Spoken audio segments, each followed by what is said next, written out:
Hello students, welcome to our YouTube channel The Science Mentorpreneur.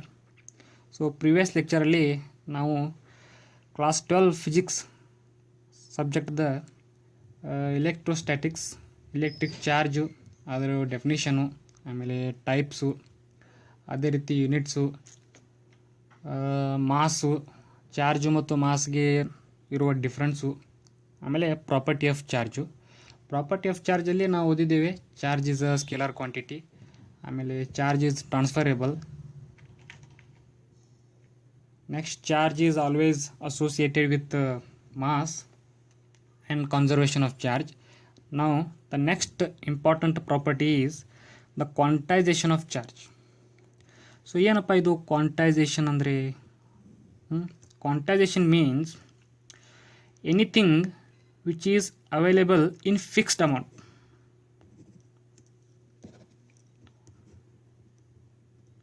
Anything which is available in fixed amount. For example, 1 ಆಗಲಿ 2 ಆಗಲಿ 3 ಆಗಲಿ ಈ pen ಇದೆ. ಈ ಪೆನ್ನನ್ನು ಯಾವ ರೀತಿಯಲ್ಲಿ ತೊಗೋಬೋದು? 1 ಪೆನ್, 2 ಪೆನ್ ಅಥವಾ 3 ಪೆನ್ನು, 2.5 ಪೆನ್ನು, 3.5 ಪೆನ್ನು, 3.5 ಪೆನ್, ಈ ರೀತಿ ಡಾಟಾ ಯಾವುದಿರಲ್ಲ. 1.5 ಆಗಲಿ 2.5 ಆಗಲಿ ಇದು wrong. Quantisation means fixed amount. So quantisation ಏನು ಡೆಫಿನಿಷನ್ ಏನು ಹೇಳ್ತೇಪ್ಪ ಅಂತಂದರೆ NCERT ನಮಗೆ the smallest charge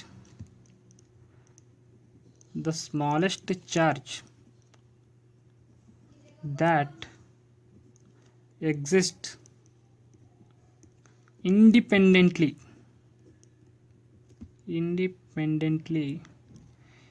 is a charge on electron. ನೋಡಿ, ಸ್ಮಾಲೆಸ್ಟ್ ಚಾರ್ಜು ಈ ಯೂನಿವರ್ಸಲ್ಲಿ ಅತಿ ಚಿಕ್ಕ ಚಾರ್ಜು ಮತ್ತು ಅದು ಇಂಡಿಪೆಂಡೆಂಟ್ ಆಗಿರಬೇಕು. ಆ ಚಾರ್ಜ್ ಎಲ್ಲಿದೆ ಅಂದರೆ ಇಲೆಕ್ಟ್ರಾನ್ ಮೇಲಿದೆ. ಆ ಇಲೆಕ್ಟ್ರಾನ್ ಚಾರ್ಜ್ ಎಷ್ಟಂತ ನಮಗೆ ಗೊತ್ತು, -1.6 × 10⁻⁻19 ಕುಲಾಮ್ ಅಂತ. ಸ್ಮಾಲೆಸ್ಟ್ ಚಾರ್ಜ್ ಅಂತ ನಾನು ಹೇಳಿದೆ ಇಲೆಕ್ಟ್ರಾನ್ ಅಂತ. ನೋಡಿ, ಈ ಲೇಟೆಸ್ಟ್ ರಿಸರ್ಚ್ ಪ್ರಕಾರ ಯಾವಾಗ ಆ್ಯಂಟಿ ಮ್ಯಾಟರ್ ಬಗ್ಗೆ ರಿಸರ್ಚ್ ಆಯ್ತಲ್ಲ, ಆವಾಗ ಇಲೆಕ್ಟ್ರಾನು, ಪ್ರೋಟಾನು, ನ್ಯೂಟ್ರಾನು ಕೇವಲ ಇವು ಫಂಡಮೆಂಟಲ್ ಪಾರ್ಟಿಕಲ್ಸ್ ಅಲ್ಲ, ಇದರೊಳಗೆ ಕ್ವಾರ್ಕ್ಸ್ ಅಂತ ಬರುತ್ತೆ. ಪ್ರೋಟಾನಲ್ಲಿ ಕ್ವಾರ್ಕ್ಸ್ ಇದೆ, ಇಲೆಕ್ಟ್ರಾನಲ್ಲಿ ಕ್ವಾರ್ಕ್ಸ್ ಇದೆ. ಅದೇ ರೀತಿ ಆ್ಯಂಟಿ ಪ್ರೋಟಾನಲ್ಲಿ ಆ್ಯಂಟಿ ಕ್ವಾರ್ಕ್ಸ್ ಇರುತ್ತೆ, ಆಮೇಲೆ ಇಲೆಕ್ಟ್ರಾನಲ್ಲಿ ಆ್ಯಂಟಿ ಇಲೆಕ್ಟ್ರಾನ್ಸ್ ಇರುತ್ತೆ. ಸೊ ಅವು ಕೂಡ ಸ್ಮಾಲೆಸ್ಟ್ ಚಾರ್ಜೇ, ಬಟ್ ಅವು ಇಂಡಿಪೆಂಡೆಂಟ್ ಅಲ್ಲ. So that's the difference here. Don't get anything wrong here. So electron smallest ಇದೆ ಮತ್ತು ಇಂಡಿಪೆಂಡೆಂಟು ಇದೆ. ಸೊ ಇದು ಕ್ವಾಂಟೈಸೇಷನ್ ಆಫ್ ಚಾರ್ಜ್ ನಮಗೆ ಹೇಳುತ್ತೆ. ಇದೇ ಚಾರ್ಜನ್ನು ನಾವು ಏನಂತ ಕರೆದ್ವಿ? ಫಂಡಮೆಂಟಲ್ ಚಾರ್ಜ್ ಅಂತ ಕರೆದ್ವಿ. ಕ್ವಾರ್ಕ್ ಮೇಲೆ ಚಾರ್ಜ್ ಯಾವ ರೀತಿ ಇರುತ್ತೆ? E/3, 2E/3 ಈ ರೀತಿ ಚಾರ್ಜ್ ಕ್ವಾರ್ಕು ಮತ್ತು ಆ್ಯಂಟಿ ಕ್ವಾರ್ಕಲ್ಲಿ ಇರುತ್ತೆ. ಬಟ್ ಇಲೆಕ್ಟ್ರಾನ್ ಹಾಗಲ್ಲ. ಇಲೆಕ್ಟ್ರಾನ್ ಈಸ್ ಲೈಕ್ ದಿಸ್, ಈ ರೀತಿ charge. This is not independent. ಇವು ಪ್ರೋಟಾನ್ ಮತ್ತು ಎಲೆಕ್ಟ್ರಾನ್ ಮೇಲೆ ಡಿಪೆಂಡ್ ಆಗಿವೆ. ಆಮೇಲೆ ಅವಾಗ ಕ್ವಾರ್ಕದ ಚಾರ್ಜ್ ನಮಗೆ ಇಷ್ಟು ಸಿಗುತ್ತೆ. ಸೊ ಇವಾಗ ನೆಕ್ಸ್ಟ್ ಪಾಯಿಂಟು, ಆ್ಯಕ್ಚುಯಲ್ ಡೆಫಿನಿಷನ್ ಅಥವಾ actual statement quantisation of charge ಏನಿದೆ ಅಂದರೆ, charge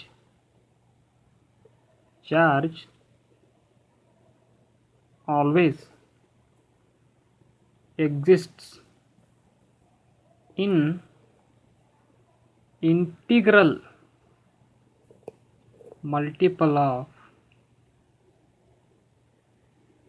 fundamental charge. Integral multiple of fundamental charge. So smallest charge ಎಷ್ಟಿರುತ್ತೆ?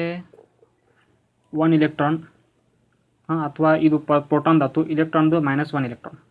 ಇದಕ್ಕಿಂತ ಹೆಚ್ಚು 2 ಎಲೆಕ್ಟ್ರಾನ್, -2 ಎಲೆಕ್ಟ್ರಾನ್.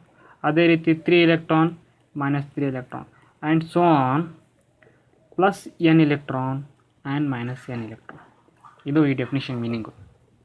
ಸ್ಮಾಲೆಸ್ಟ್ ಚಾರ್ಜು ಇಷ್ಟು, highest charge n number of. ಇದು n is nothing but integer.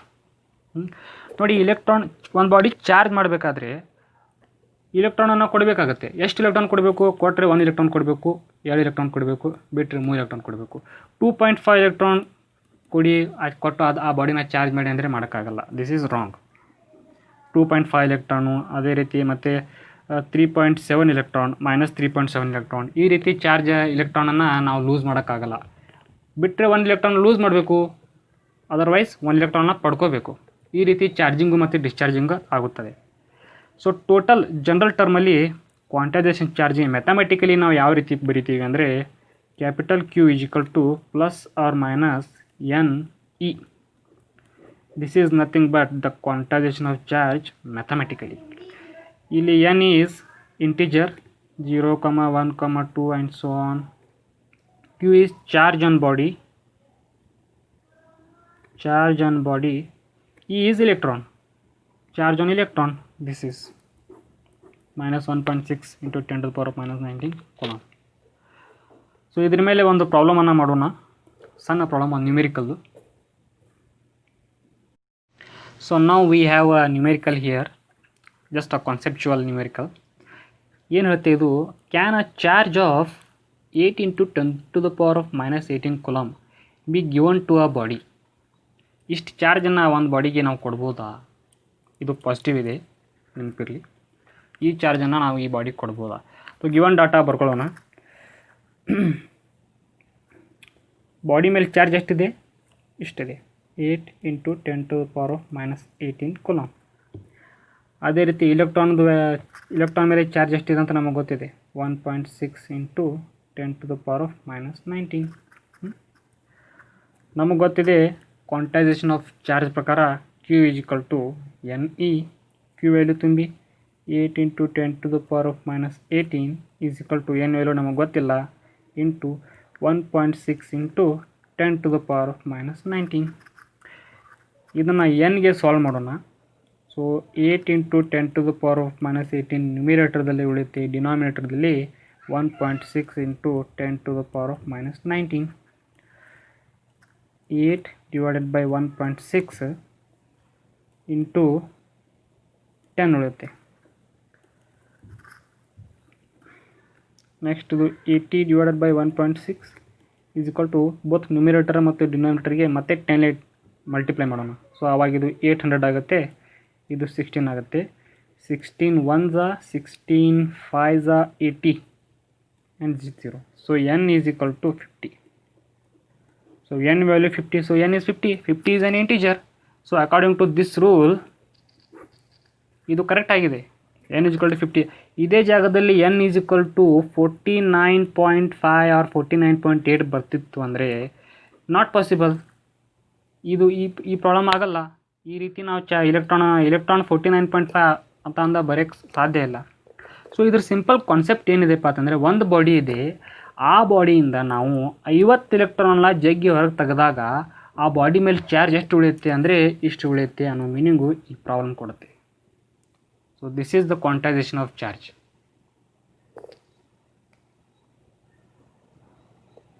So ಇಲ್ಲಿ N value 50 ಬಂತು. So the answer for the question is yes, this amount of charge can be given to the body when 50 electrons are pulled out from that body. So ಇದು numerical. Next ಹೋಗೋಣ ways to charge. ಅಥವಾ methods of charging a body. ಅದರಲ್ಲಿ ಮೊದಲನೇ method by conduction, charging by conduction. So conduction ಅಂದರೆ direct contact.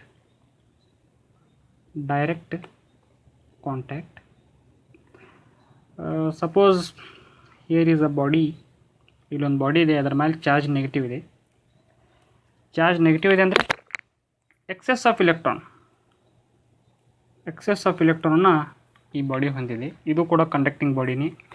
ಇದರ ಜೊತೆಗೆ ಇನ್ನೊಂದು conducting ಬಾಡಿಯನ್ನು ನಾವು ಟಚ್ ಮಾಡಿದಾಗ ಈ ಬಾಡಿ ಯಾವ ರೀತಿ ಇದೆ? ಈ ಬಾಡಿ ಅನ್ಚಾರ್ಜ್ಡ್ ಇದೆ, ಅಥವಾ ನ್ಯೂಟ್ರಲ್. ಅಂದರೆ ಇದರಲ್ಲಿ ಎಷ್ಟು ಎಲೆಕ್ಟ್ರಾನ್ ಇದೆ? 0ನಾ? ಇಲ್ಲ, 0 ಇರೋದಿಲ್ಲ. ನ್ಯೂಟ್ರಲ್ ಬಾಡಿ ಅಂದರೆ ಎಷ್ಟು ಎಲೆಕ್ಟ್ರಾನ್ ಇರುತ್ತೆ ಅಷ್ಟೇ ನಂಬರ್ ಆಫ್ ಪ್ರೋಟಾನ್ಸ್ ಇರುತ್ತೆ. ಅಟಾಮಿಕ್ ಸ್ಟ್ರಕ್ಚರಲ್ಲಿ ಓದಿದ್ದಲ್ಲ ನೀವು, ನೋಡಿ ಹೈಡ್ರೋಜನ್ 1 ಎಲೆಕ್ಟ್ರಾನ್ ಆಮೇಲೆ 1 ಪ್ರೋಟಾನ್. ಅದೇ ರೀತಿ ಇನ್ನೊಂದು metal ಸೋಡಿಯಮು 11 electron plus 11 electron. So ಈ ರೀತಿಯಾಗಿ ಈ ಅಟಮ್ಸು ನ್ಯೂಟ್ರಲ್ ಆಗಿರುತ್ತೆ. ಅದೇ ರೀತಿ ಇದು ಕೂಡ ಎಷ್ಟು ಎಲೆಕ್ಟ್ರಾನ್ ಇದೆ ಅಷ್ಟೇ ಪ್ರೋಟಾನನ್ನು ಹೊಂದಿದೆ. ಇದನ್ನು ನಾವು ಡೈರೆಕ್ಟ್ ಕಾಂಟ್ಯಾಕ್ಟ್ ಅಂದರೆ ಬೈ ಕಂಡಕ್ಷನ್, ಈ ಎಕ್ಸೆಸ್ ಆಫ್ ಎಲೆಕ್ಟ್ರಾನ್ಗಳನ್ನು ಹೊಂದಿದಂಥ ಬಾಡಿಗೆ ಅನ್ಚಾರ್ಜ್ ಬಾಡಿಯನ್ನು ಡೈರೆಕ್ಟ್ ಕಾಂಟ್ಯಾಕ್ಟ್ ಮಾಡಿದಾಗ ಈ ಎಲೆಕ್ಟ್ರಾನ್ಗಳು ನ್ಯೂಟ್ರಲ್ ಬಾಡಿಗೆ ಜಂಪ್ ಆಗುತ್ತೆ. ಆವಾಗ ರಿಸಲ್ಟಂಟ್ ಯಾವ ರೀತಿ ಇರುತ್ತೆ ಅಂದರೆ, ನಾನು ಈ ರೀತಿ ಬರಿತೀನಿ, ಮೇಲೊಂದು ಕೆಳಗೊಂದು ಬಾಡಿ ಮಾಡ್ತೀನಿ. ಈ ಬಾಡಿ ಇದು, ಈ ಬಾಡಿ ಇದು. ಇದರಲ್ಲಿ ಎಲೆಕ್ಟ್ರಾನ್ಗಳು ಡಿಸ್ಟ್ರಿಬ್ಯೂಟ್ ಆಗುತ್ತೆ. ಇಲ್ಲಿಯೂ ಕೆಲವೊಂದು ಸ್ವಲ್ಪ ಮೈನಸ್ ಚಾರ್ಜ್ ಉಳಿಯುತ್ತೆ, ಇಲ್ಲಿಯೂ ಕೂಡ ಮೈನಸ್ ಚಾರ್ಜ್ ಉಳಿಯುತ್ತೆ. ಸೊ ಸೇಮ್ ಚಾರ್ಜ್ ಹೋಗುತ್ತಾ ಬೇರೆ ಬೇರೆ ಚಾರ್ಜ್ ಹೋಗುತ್ತಾ ಅನ್ನೋದು ಡಿಪೆಂಡ್ ಇದೆ. ಅದ್ರ ಮೇಲೆ ಶೇಪು, ಸೈಜು ಇಲ್ಲಿ ಬರಿತೀನಿ ನಾನು. The balancing the charge depends on shape, size and material of these conducting bodies. If both ಇವೆಲ್ಲ ಸೇಮ್ ಇದ್ದರೆ, ಎರಡು body same conduct, same shape, same size ಮತ್ತು ಸೇಮ್ ಮೆಟೀರಿಯಲಿಂದ ಮಾಡಲ್ಪಟ್ಟಿದ್ರೆ ಚಾರ್ಜ್ ಬರೋಬ್ಬರಿ ಕರೆಕ್ಟಾಗಿ ಡಿಸ್ಟ್ರಿಬ್ಯೂಟ್ ಆಗುತ್ತೆ. ಫಾರ್ ಎಕ್ಸಾಂಪಲ್ ನೋಡಿ, ಇಲ್ಲಿ ಮೊದಲನೇ ಬಾಡಿಯಲ್ಲಿ ಚಾರ್ಜ್ ಇದೆ Q, ಈ ಬಾಡಿಯಲ್ಲಿ. ಎರಡನೇ ಬಾಡಿಯಲ್ಲಿ ಚಾರ್ಜ್ ಇಲ್ಲ, 0 ಇದೆ. ಸೊ ಇದನ್ನು ಟಚ್ ಮಾಡಿದಾಗ, ನಾವು ಡೈರೆಕ್ಟ್ ಕಾಂಟ್ಯಾಕ್ಟ್ ಮಾಡಿದಾಗ ಏನು ಬಾಡಿ ಮತ್ತೆ ಸಪ್ರೇಟ್ ಮಾಡ್ತೀವಲ್ಲ, ಆವಾಗ ಎರಡು ಕಡೆ ಚಾರ್ಜ್ ಸಮನಾಗಿ ಬ್ಯಾಲೆನ್ಸ್ ಆಗುತ್ತೆ. Q/2 plus Q/2 = Q. So ಈ ರೀತಿ ಇದು ಯಾವ ಸ್ಪೆಷಲ್ ಕೇಸು, ಈ ಶೇಪು, ಸೈಜು, ಮೆಟೀರಿಯಲು ಎಲ್ಲ ಸೇಮ್ ಇದ್ದಾಗ ಮಾತ್ರ possible, otherwise variable.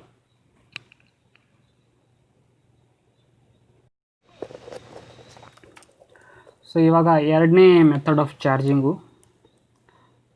by induction. Induction means without contact.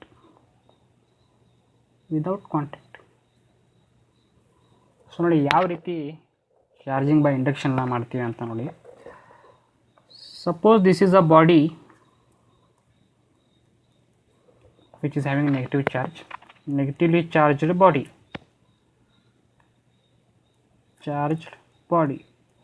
ಈ ಬಾಡಿಯನ್ನು ನಾವು ಒಂದು ಬಾಡಿ ಎ ಅದು ಬಾಡಿ ಇದೆ, ಇದರ ಸಮೀಪ ತರಬೇಕು. ಈ ಬಾಡಿ ನ್ಯೂಟ್ರಲ್ ಇದೆ. ನೋಡಿ, ಬಾಡಿ ಇದೆ ಅಂದಮೇಲೆ ಅದರಲ್ಲಿ ಅಟಮ್ಸ್ ಇರುತ್ತೆ, ಅಟಮ್ಸ್ ಇದೆ ಅಂದಮೇಲೆ ಅದರಲ್ಲಿ ಎಲೆಕ್ಟ್ರಾನ್ಸ್, ಪ್ರೋಟಾನ್ಸ್ ಇರುತ್ತೆ. Number of electron = number of proton ಇದೆ ಅಂತ ಅಂದ್ಕೊಳ್ಳೋಣ. ಯಾವಾಗ ಈ ಎಕ್ಸೆಸ್ ಎಲೆಕ್ಟ್ರಾನ್ ಇರುವಂಥ ಬಾಡಿಯನ್ನು ನಾವು ಎ ಬಾಡಿ ಸಮೀಪ ತರ್ತೀವಲ್ಲ, ಆವಾಗ ಈ ನೆಗೆಟಿವ್ ಬಾಡಿ ಇದೆಯಲ್ಲ, ಈ ಬಾಡಿ ಎದಲ್ಲಿರುವಂಥ ನೆಗೆಟಿವ್ ಬಾಡಿಯನ್ನು ರಿಪೆಲ್ ಮಾಡೋಕ್ಕೆ ಸ್ಟಾರ್ಟ್ ಮಾಡಿಬಿಡುತ್ತೆ. ಆವಾಗ ಇಲೆಕ್ಟ್ರಾನ್ಸ್ ಫ್ರಮ್ ದಿಸ್ ಬಾಡಿ ಇಲ್ಲಿ ಬಂದು ನಿಲ್ಲುತ್ತೆ. ನೋಡಿ, ಮೂಮೆಂಟು ಪ್ರೋಟಾನ್ ಮಾಡಲ್ಲ, ಮೂಮೆಂಟ್ ಮಾಡೋದು ಇಲೆಕ್ಟ್ರಾನ್. ನಮಗೆ ಗೊತ್ತಿದೆ ಮಾಸ್ ಆಫ್ ಎಲೆಕ್ಟ್ರಾನ್ ಎಷ್ಟಿದೆ, 9.1 × 10⁻³ kg ಇದೆ. ಮಾಸ್ ಆಫ್ ಪ್ರೋಟಾನ್ ಎಷ್ಟಿದೆ, 1.672 × 10⁻27 kg. So proton is heavier than electron. Moment proton ಮಾಡಲ್ಲ, ಮೂಮೆಂಟ್ ಇಲೆಕ್ಟ್ರಾನ್ ಮಾಡುತ್ತೆ. ಎಲೆಕ್ಟ್ರಾನ್ ಮೂಮೆಂಟ್ ಆದ ನಂತರ ಅದಕ್ಕೆ ಜಾಗ ಸಿಗದ ಕಾರಣ ಆವಾಗ ಪ್ರೋಟಾನ್ ಮೂವ್ ಆಗುತ್ತೆ. ಸೊ ಈಗ ಈ ಬಾಡಿಯಲ್ಲಿರುವಂಥ ಎಲೆಕ್ಟ್ರಾನ್ಗಳು ಅಪೋಸಿಟ್ ಎಂಡ್ಗೆ ಬಂದು ಓವರ್ಲ್ಯಾಪ್ ಆದಾಗ ಪ್ರೋಟಾನ್ಗಳು ಇಲ್ಲಿ ಬರುತ್ತೆ. ಸೊ ಯಾವಾಗ ಪಾಸಿಟಿವ್ ಚಾರ್ಜು ಆಮೇಲೆ ನೆಗೆಟಿವ್ ಚಾರ್ಜ್ ಸಪ್ರೇಟ್ ಆಗುತ್ತಲ್ಲ, ಆವಾಗ ಈ ಎ ಬಾಡಿಗೆ ಏನಂತ ಕರಿತೀವಿ, ಇದು ಈಗ ಪೋಲರೈಸ್ ಅಂತ ಕರಿತೀವಿ. ಸ್ಟಿಲ್ ಪೋಲರೈಸ್ ಬಟ್ ನಾಟ್, ಇನ್ನೂ ಚಾರ್ಜ್ ಆಗಿಲ್ಲ. ಇದು ನ್ಯೂಟ್ರಲ್ ಆಗೇ ಇದೆ, ಇನ್ನೂ ಚಾರ್ಜ್ ಆಗಿಲ್ಲ, ಕೇವಲ ಪೋಲರೈಸ್ ಆಗಿದೆ. ನೆಕ್ಸ್ಟ್ ಸ್ಟೆಪ್ ನಾವೇನು ಮಾಡ್ತೀವಿ, ಬಿ ಅನ್ನೋ ಕಂಡಕ್ಟಿಂಗ್ ಬಾಡಿಯನ್ನು ಇದು ಎ ಬಾಡಿಗೆ ಟಚ್ ಮಾಡಿಬಿಡ್ತೀವಿ. ಬಿ ಅನ್ನೋದು ಇನ್ನೊಂದು body, this is also a conducting body and this is also neutral, ಇದು ಕೂಡ ನ್ಯೂಟ್ರಲ್. ಇವಾಗ ಈ ಎಲೆಕ್ಟ್ರಾನು ಈ ಬಾಡಿಗೆ ಟ್ರಾನ್ಸ್ಫರ್ ಆಗೋಕ್ಕೆ ಸ್ಟಾರ್ಟ್ ಮಾಡಿಬಿಡುತ್ತೆ. ಈ ಬಾಡಿಯನ್ನು ನಾವು ಇಲ್ಲೇ ಇರಬೇಕು, ಯಾಕಂದರೆ ಈ ಬಾಡಿ ಎದಲ್ಲಿರುವಂಥ ಎಲೆಕ್ಟ್ರಾನನ್ನು ಕಂಟಿನ್ಯೂಸ್ ಆಗಿ ರಿಪೆಲ್ ಮಾಡ್ತಾ ಇರಬೇಕು. ಆವಾಗ ಇಲ್ಲಿರೋಂಥ ಎಲೆಕ್ಟ್ರಾನ್ಗಳು ಬಾಡಿ ಬಿಗೆ ಜಂಪ್ ಮಾಡುತ್ತೆ. ಸ್ವಲ್ಪ ಟೈಮ್ ನಂತರ ನಾವು ಈ ಸಿಸ್ಟಮ್ ಹೀಗೆ ಇರುತ್ತೆ, ಕೇವಲ ಎ ಮತ್ತು ಬಿನ್ ಮಾತ್ರ ನಾವು ಸಪ್ರೇಟ್ ಮಾಡಬೇಕು. ಈ ಬಾಡಿನ ಚೇಂಜ್ ಮಾಡೋಂಗಿಲ್ಲ, ಈ ಬಾಡಿ ಸೇಮ್ ಫಿಕ್ಸ್ ಪೊಸಿಷನ್. ಇದನ್ನು ನಾವು ಸಪ್ರೇಟ್ ಮಾಡಿದಾಗ ನೋಡಿ, ಈ ನೆಗೆಟಿವ್ಲಿ ಚಾರ್ಜ್ ಬಾಡಿ ಇಲ್ಲೇ ಇದೆ. ಎ ಅನ್ನು ಸಪ್ರೇಟ್ ಮಾಡಿದ್ವಿ, ಬಿ ಅನ್ನು ಸಪ್ರೇಟ್ ಮಾಡಿದ್ವಿ. ಇದು ಎ, ಇದು ಬಿ. ಸಪ್ರೇಟ್ ಮಾಡಿದಾಗ ನಮಗೇನು ಗೊತ್ತಾಗುತ್ತೆ ಅಂದರೆ ಈ ಎ ಬಾಡಿ ಅದಲ್ಲ, ಇದು ಪಾಸಿಟಿವ್ಲಿ ಚಾರ್ಜ್ ಆಗಿರುತ್ತೆ, ಬಿ ಬಾಡಿ ನೆಗೆಟಿವ್ ಚಾರ್ಜ್ ಆಗುತ್ತೆ. ಸೊ ಇದು ಚಾರ್ಜಿಂಗ್ ಬೈ ಇಂಡಕ್ಷನ್. ಇಲ್ಲಿ ನಾವೇನು ಮಾಡಿದ್ವಿ, ಎ ಬಾಡಿಯನ್ನು ಪಾಸಿಟಿವ್ ಆಗಿ ಚಾರ್ಜ್ ಮಾಡಿದ್ವಿ. ನಮಗೆ ಇನ್ನೊಂದು ಗೊತ್ತಿದೆ, ನಿಯರ್ ಎಂಡು ಮತ್ತು ಫಾರ್ತರ್ ಎಂಡು. ಈ ಏನು ಬಾಡಿ ಇದೆಯಲ್ಲ, ಇದು ಈ ಬಾಡಿ ಎ ಬಾಡಿ ಏನು ನಿಯರ್ ಎಂಡ್ ಏನಿದೆಯಲ್ಲ ಅಲ್ಲಿ ಯಾವತ್ತೂ ಅಪೋಸಿಟ್ ಚಾರ್ಜ್ ಇರುತ್ತೆ. ಫಾರ್ದರ್ ಎಂಡಲ್ಲಿ ಸೇಮ್ ಚಾರ್ಜ್ ಇರುತ್ತೆ. ಎ ಬಾಡಿದು ಫಾರ್ದರ್ ಎಂಡ್ ಯಾವುದು, ಇದು, ಇಲ್ಲಿ ಸೇಮ್ ಚಾರ್ಜ್ ಇದೆ. ಎ ಬಾಡಿ ನಿಯರ್ ಎಂಡ್ ಯಾವುದಿದೆ, ಈ ಬಾಡಿಗೆ ಈ ಎಂಡು, ಸೊ ಇಲ್ಲಿ ಅಪೋಸಿಟ್ ಚಾರ್ಜ್. ಇದು ಒಂದು ಕೂಡ ಕಾನ್ಸೆಪ್ಟು. ಸೊ ಬುಕ್ಕಲ್ಲಿ ಒಂದು ಬೇರೆ ಮೆಥಡ್ ಕೊಟ್ಟಿದ್ದಾರೆ. ಅಲ್ಲಿ ಎ ಬಾಡಿಯನ್ನು ನೆಗೆಟಿವ್ಲಿ ಚಾರ್ಜ್ ಮಾಡಿದೆ. ನಾನೀಗ ಹೇಳಿದ್ದು ಎ ಬಾಡಿಯನ್ನು ಪಾಸಿಟಿವ್ಲಿ ಚಾರ್ಜ್ ಮಾಡಿದ್ದು. ಬುಕ್ NCERT ಬುಕ್ಕಲ್ಲಿ ಏನಿದೆ, ಇದೇ ಎ ಬಾಡಿಯನ್ನು ಅವರು ನೆಗೆಟಿವ್ಲಿ ಚಾರ್ಜ್ ಮಾಡಿದ್ದಾರೆ ಬೈ ಅರ್ಥಿಂಗ್. ಅದನ್ನು ನಾನೀಗ ಹೇಳ್ತೀನಿ. ಈಗ ನೋಡಿ, ಈ ಬಾಡಿಯನ್ನು ಪಾಸಿಟಿವ್ಲಿ ಚಾರ್ಜ್ ಮಾಡಲಿಕ್ಕೆ ನಾವು ಎಕ್ಸಸ್ ನೆಗೆಟಿವ್ ಚಾರ್ಜ್ ಬಾಡಿ ತೊಗೊಂಡಿವಿ. ಈಗ ಅದನ್ನು ನೆಗೆಟಿವ್ ಚಾರ್ಜ್ ಮಾಡಬೇಕಂದ್ರೆ ಈ ಬಾಡಿ ಏನಿದೆಯಲ್ಲ, ಇದನ್ನು ನಾವು ಪಾಸಿಟಿವ್ ಚಾರ್ಜ್ ಅಂತ ತೊಗೋತೀವಿ. ಸೊ ಈ body, this is positively charge body. ಇದು ನಮ್ಮ ಎ ಬಾಡಿ. ಇದು ಕೂಡ ನ್ಯೂಟ್ರಲ್ಲೇ ಇದೆ, same as this body, A body. ಇದರಲ್ಲೂ ಪ್ರೋಟಾನ್ ಮತ್ತು ಎಲೆಕ್ಟ್ರಾನ್ ಸೇಮ್, ಪ್ರೋಟಾನ್ ಹಾಗೂ ಎಲೆಕ್ಟ್ರಾನ್ಗಳ ನಂಬರ್ ಸೇಮ್ ಇದೆ. ಯಾವಾಗ ಈ ಬಾಡಿಯನ್ನು, ಈ ಎಕ್ಸೆಸ್ ಪಾಸಿಟಿವ್ ಚಾರ್ಜ್ ಬಾಡಿಯನ್ನು ಕಂಡಕ್ಟಿಂಗ್ ಆ್ಯಂಡ್ ನ್ಯೂಟ್ರಲ್ ಬಾಡಿ ಸಮೀಪ ತಂದಾಗ ಚಾರ್ಜ್ಗಳು ಸಪ್ರೇಟ್ ಆಗೋಕ್ಕೆ ಸ್ಟಾರ್ಟ್ ಮಾಡುತ್ತವೆ. ಅದಕ್ಕೆ ನಾವು ಪೋಲರೈಸ್ ಅಂತ ಕರಿತೀವಿ. ಬಟ್ ಕಂಡೀಷನ್ ನೋಡಿ, ಇಲ್ಲಿ ಇದು ಪ್ಲಸ್ ಇದೆಯಲ್ಲ, ಸೊ ಇದರೊಳಗಿರುವಂಥ ನೆಗೆಟಿವ್ ಚಾರ್ಜನ್ನು ಇದು ಅಟ್ರಾಕ್ಟ್ ಮಾಡುತ್ತೆ, ಪಾಸಿಟಿವ್ ಚಾರ್ಜನ್ನು ರಿಪೆಲ್ ಮಾಡುತ್ತೆ. ಆವಾಗ ಆ ಪಾಸಿಟಿವ್ ಚಾರ್ಜ್ ಈ ಎಂಡಿಗೆ ಬರುತ್ತೆ. ಇಲ್ಲೇನಿತ್ತು, ನೆಗೆಟಿವ್ ಚಾರ್ಜ್ ಇತ್ತು. ಈ ನೆಗೆಟಿವ್ ಚಾರ್ಜ್ ಬಾಡಿಯನ್ನು ಎ ಬಾಡಿ ಸಮೀಪ ಮಾಡಿದಾಗ ಇದು ಪ್ಲಸ್ಸನ್ನು ಅಟ್ರಾಕ್ಟ್ ಮಾಡಿತು, ಇಲೆಕ್ಟ್ರಾನನ್ನು ರಿಪೆಲ್ ಮಾಡಿತು. ಅದಕ್ಕೆ ಇಲೆಕ್ಟ್ರಾನ್ ಅಪೋಸಿಟ್ ಎಂಡಿಗೆ ಬಂದು, ಆಮೇಲೆ ಪ್ರೋಟಾನು ನಿಯರ್ ಎಂಡಿಗೆ ಬಂದು ಕೂತು. ಇವಾಗ ಈ ಬಾಡಿ ಪೋಲರೈಸ್ ಆಗಿದೆ, but still it is neutral, polarised and neutral. ಇವಾಗ ಅರ್ತ್ ಇದೆಯಲ್ಲ, ವಾಟ್ ಈಸ್ ಅರ್ಥನ್ನು ನಾವು ಓಷಿಯನ್ ಆಫ್ ಇಲೆಕ್ಟ್ರಾನ್ ಅಂತ ಕರಿತೀವಿ. ಸೊ ಅರ್ತ್ ಈ ಬಾಡಿನ ನಾವು ಅರ್ಥಿಂಗ್ ಮಾಡಿದಾಗ ಅರ್ಥದಲ್ಲಿರುವಂಥ ಇಲೆಕ್ಟ್ರಾನ್ಗಳು ಈ ಬಾಡಿಗೆ ಟ್ರಾನ್ಸ್ಫರ್ ಆಗೋಕ್ಕೆ ಸ್ಟಾರ್ಟ್ ಮಾಡಿಬಿಡುತ್ತೆ. ಯಾವಾಗ ಈ ಬಾಡಿಗೆ ಈ ಬಾಡಿ ಇಲ್ಲೇ ಇರೋದು, ಏನೂ ಚೇಂಜ್ ಮಾಡೋದಿಲ್ಲ. ಎಕ್ಸಸ್ ಆಫ್ ಇಲೆಕ್ಟ್ರಾನ್ ಬಂದು ಇಲ್ಲಿರುವಂಥ ಪಾಸಿಟಿವ್ ಚಾರ್ಜನ್ನು ನ್ಯೂಟ್ರಲ್ ಮಾಡಿ ಎಕ್ಸಸ್ ಆಫ್ ಇಲೆಕ್ಟ್ರಾನನ್ನು ಈ ಬಾಡಿಗೆ ಚಾರ್ಜ್ ಮಾಡಿಬಿಡುತ್ತೆ. ಆವಾಗ ಈ ಬಾಡಿ ಯಾವ ರೀತಿ ಆಗುತ್ತೆ,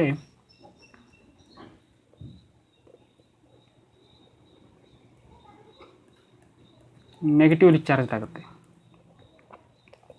so this is all about charging by induction without contact.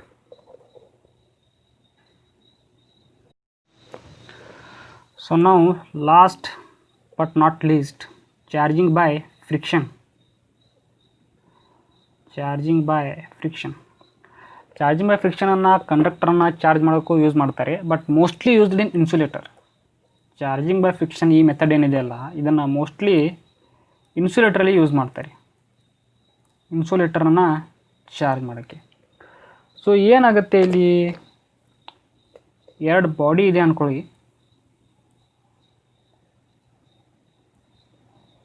Body A and body B. ಈ ಬಾಡಿನ ನಾವು ರಬ್ ಮಾಡ್ತೀವಿ, ರಬ್ಬಿಂಗ್ ನೋಡಿ. ಬಾಡಿ ಇದೆ, ಬಾಡಿಯಲ್ಲಿ ಅಟಮ್ಸ್ ಇರುತ್ತೆ, ಅಟಮ್ಸ್ ಅಂದರೆ ಮೇಲೆ ಇಲೆಕ್ಟ್ರಾನ್ಸ್ ಇರುತ್ತೆ. ಇಲ್ಲಿಯೂ ಇಲೆಕ್ಟ್ರಾನ್, ಈ ಬಾಡಿಯಲ್ಲೂ ಇಲೆಕ್ಟ್ರಾನ್ ಇವೆ, ಈ ಬಾಡಿಯಲ್ಲೂ ಇಲೆಕ್ಟ್ರಾನ್ ಇವೆ. ಸೊ ರಬ್ಬಿಂಗ್ ಮಾಡಿದಾಗ ಇಲೆಕ್ಟ್ರಾನ್ಗಳು ಒಂದು ಬಾಡಿಯಿಂದ ಇನ್ನೊಂದು ಬಾಡಿಗೆ ಜಂಪ್ ಆಗುತ್ತೆ. ಯಾವ ರೀತಿ ಜಂಪ್ ಆಗುತ್ತೆ ನೋಡಿ, ರಬ್ಬಿಂಗಿಂದ ಇಲೆಕ್ಟ್ರಾನ್ಗೆ ಕೈನೆಟಿಕ್ ಎನರ್ಜಿ ಸಿಗುತ್ತೆ. This kinetic energy is converted into thermal energy, heat generate ಆಗುತ್ತೆ, ಥರ್ಮಲ್ ಎನರ್ಜಿ. ಆಮೇಲೆ ಔಟರ್ ಮೋಸ್ಟ್ ಶೆಲ್ಲಲ್ಲಿ ಏನು ಇಲೆಕ್ಟ್ರಾನ್ ಇರುತ್ತಲ್ಲ, ಆ ಇಲೆಕ್ಟ್ರಾನು ಅಯೋನೈಸ್ ಆಗುತ್ತೆ. ಅಂದರೆ ಇಲೆಕ್ಟ್ರಾನ್ಗೆ ಅಯನೈಸೇಷನ್ ಎನರ್ಜಿ ಸಿಗುತ್ತೆ I ಆವಾಗ ಇಲೆಕ್ಟ್ರಾನ್ಸ್ಗಳು ಎಕ್ಸಾಂಪಲ್ ಇಲ್ಲಿ ಈ ಬಾಡಿಯಿಂದ ಈ ಬಾಡಿಗೆ ಜಂಪ್ ಆಗಿದೆ ಅಂತ ಅಂದ್ಕೊಳ್ಳೋಣ. ಸೊ ಆವಾಗ ಏನಾಗುತ್ತೆ, ಇವೆರಡು ಬಾಡಿನ ಸಪ್ರೇಟ್ ಮಾಡಿದಾಗ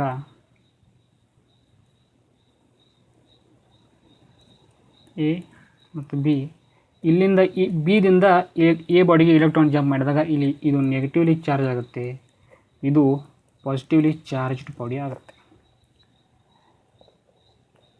ಮತ್ತು ಇನ್ನೊಂದು condition, total charge of this isolated system remains constant. ಅದು ತುಂಬ ನೆನಪಿರಲಿ, energy is conserved, charge is conserved. Okay. ಆಮೇಲೆ ಇನ್ನೊಂದು point, this transfer of charge ಏನಾಗಿದೆಯಲ್ಲ, this is always with transfer of mass. ನೋಡಿ, ಇಲೆಕ್ಟ್ರಾನ್ ಇದೆ ಅಂದರೆ it has some mass, quantum ಲೆವೆಲಲ್ಲೇ ಇದೆ, ಆದರೂ ಮಾಸು ಚಾರ್ಜ್ ಜೊತೆ ಟ್ರಾನ್ಸ್ಫರ್ ಆಗೇ ಆಗುತ್ತೆ. Transfer of charge always takes place with transfer of mass. Charge ಜೊತೆ ಮಾಸು ಕೂಡ ಟ್ರಾನ್ಸ್ಫರ್ ಆಗುತ್ತೆ. ಸೊ ಇದು charging by friction, mostly used in insulator. ಇದೆಲ್ಲ ಬೇಸಿಕ್ ಥಿಂಗ್ಸು. ಸೊ ಈ ವಿಡಿಯೋ ಲೆಕ್ಚರು ಲೈಕ್ ಆದರೆ ಚಾನಲ್ನ ಶೇರ್ ಮಾಡಿ, ಸಬ್ಸ್ಕ್ರೈಬ್ ಮಾಡಿ, ಲೈಕ್ ಮಾಡಿ. Thank you.